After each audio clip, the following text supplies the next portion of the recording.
Alléluia. Levons nos mains au ciel ce matin et retournons la gloire à Dieu. Remercions-le en particulier pour les témoignages que nous avons écoutés. Ce sont les œuvres de l'Éternel qui sont merveilleux à nos yeux. Louons-le, adorons-le ce matin.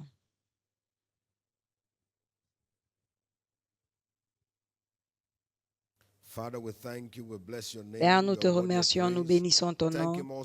Tu es digne de louange. Remerciez-le également pour les réponses qu'il vous a accordées à l'autel de la prière. Vous n'avez pas prié en vain.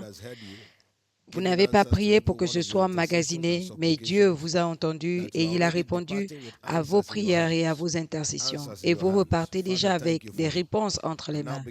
Père, merci pour cela. Maintenant, demandez-lui une rencontre ce matin. Je suis venu t'écouter ce matin. Le peuple s'est réuni tôt le matin pour t'écouter. Père, je suis venu écouter ta voix. Je suis venu recevoir ta parole. Je suis venu rencontrer ta lumière.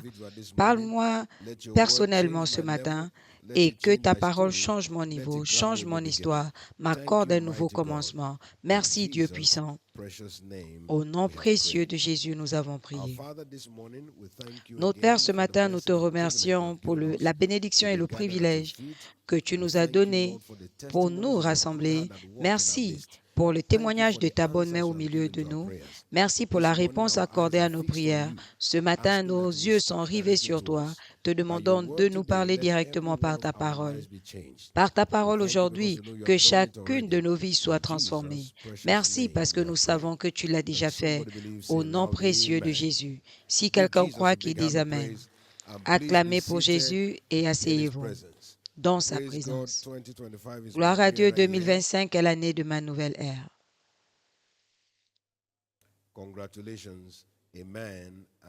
Félicitations, Amen et Amen. Hier, nous avons commencé cette ligne d'exhortation de la semaine. Tout commandement des Écritures est ordonné pour créer un avenir pour les racheter. Tout commandement des Écritures est ordonné pour créer un avenir pour le racheter.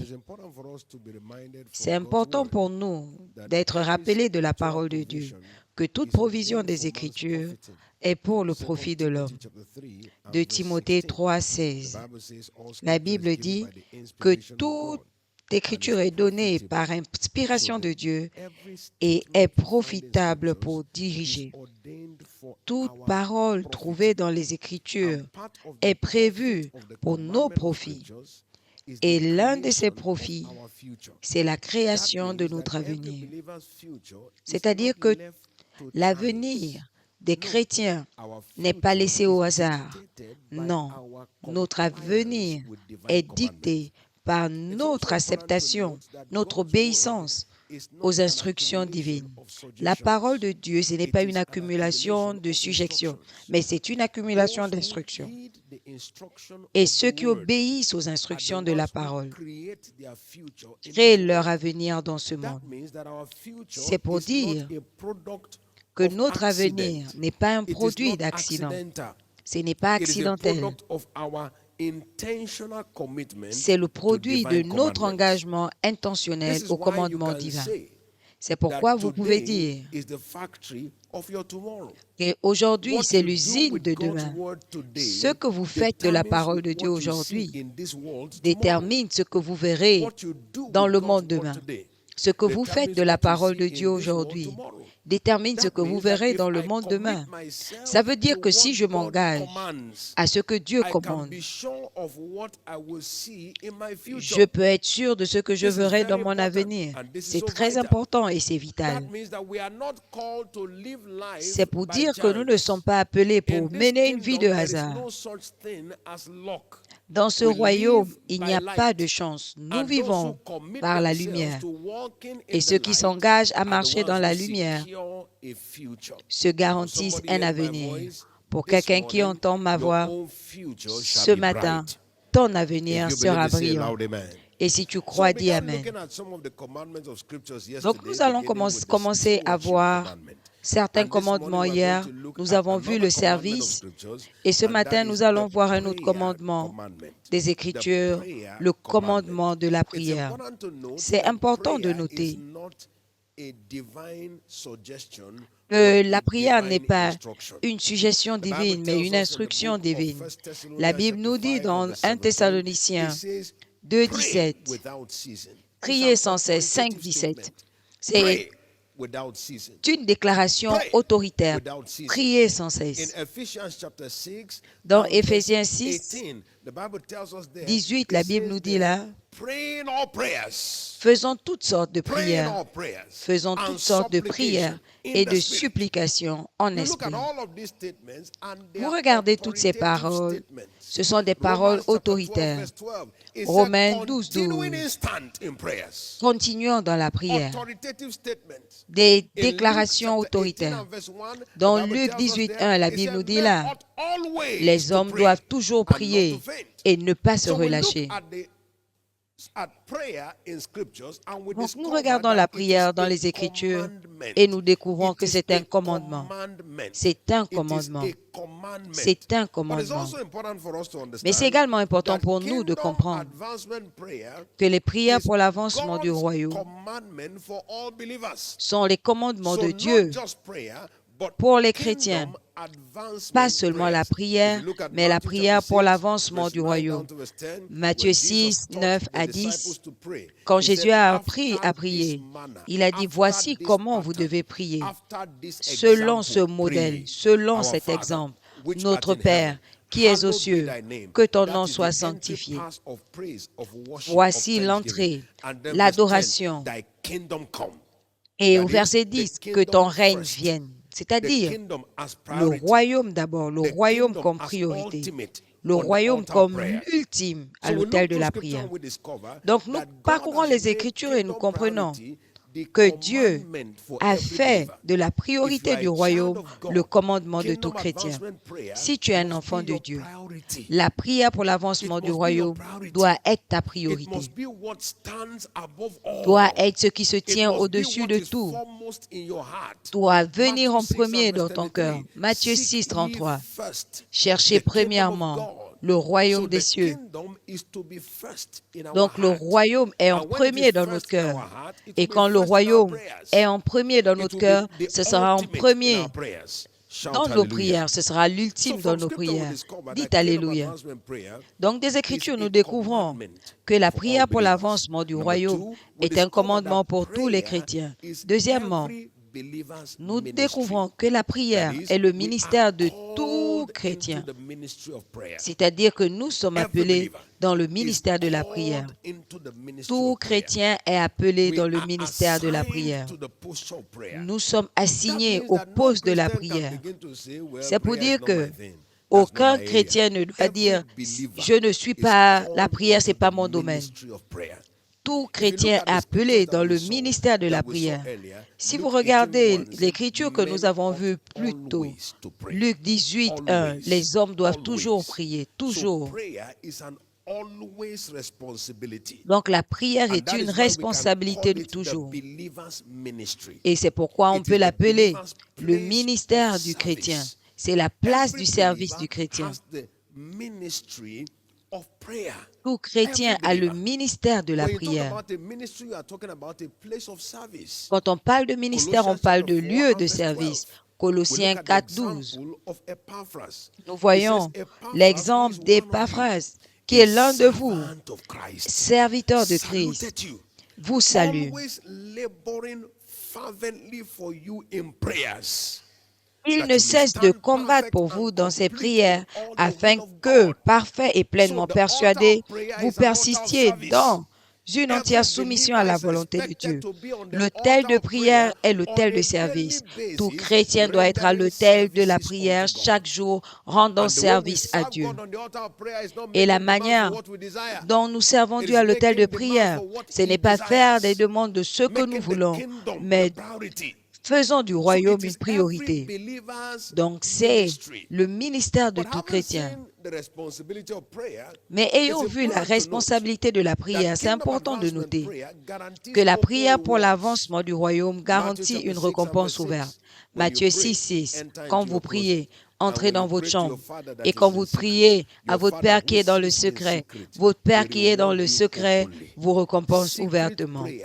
prière dans le secret et qui produit la récompense ouverte. Personne, on peut ne pas te voir dans la salle de travail de la prière, mais personne ne doutera de te trouver. Cela veut dire que tout engagement pour avancer le royaume à l'autel de la prière garantit notre accès à la récompense surnaturelle ouverte. Écoutez le témoignage. Il a dit, ils se sont adonnés au service à Dieu dans la prière sans rien espérer en retour. Dieu avait tant fait. La prière, ce n'était pas pour les choses, c'était pour faire avancer le royaume de Dieu. Elle était satisfaite de Jésus. Elle rendait grâce à Dieu pour tout ce qu'elle avait déjà. Donc le royaume était la priorité.